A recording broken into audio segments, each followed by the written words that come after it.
Oi,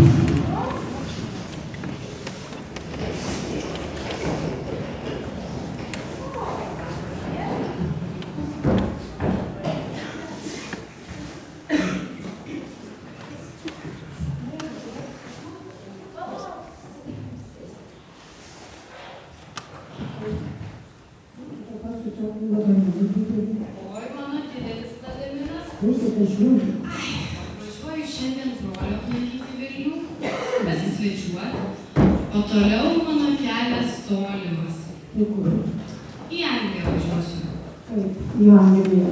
O kodėl į tą Angliją? Nu, kaip paprastai, kaip ir visi. Žinot, aš jums pasakysiu labai paprastai ir atvirai. Nusibodo man čia Lietuvoje. Dirbi, ogi nieko neuždirbi.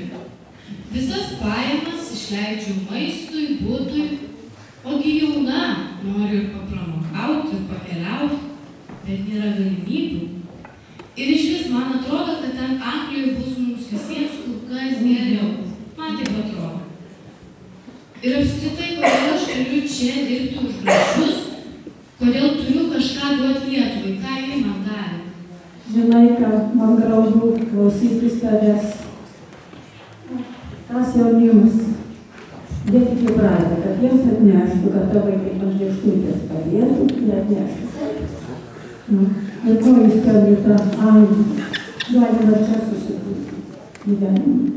Jis tik taip norisi pramogauti. Ko toliau, ko daugiau. Žinai,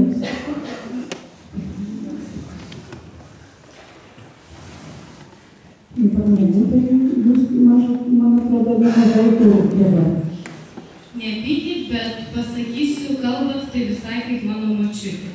Visai tas pats.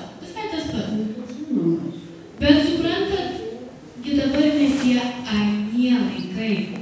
Ne tie laikai, kai ištisas vasaros dienas laukuose reikėdavo dirbti, žiemos vakarais brandalvis susiminėsi.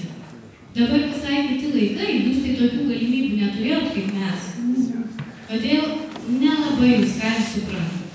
Žinai, kad tų galimybių tai tikrai jūs neturėjom, kiek jau švęst ir linksmintis, mes jau tikrai mokėjom.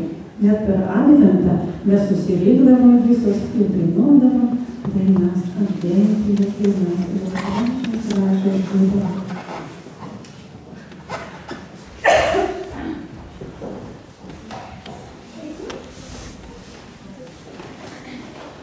Čia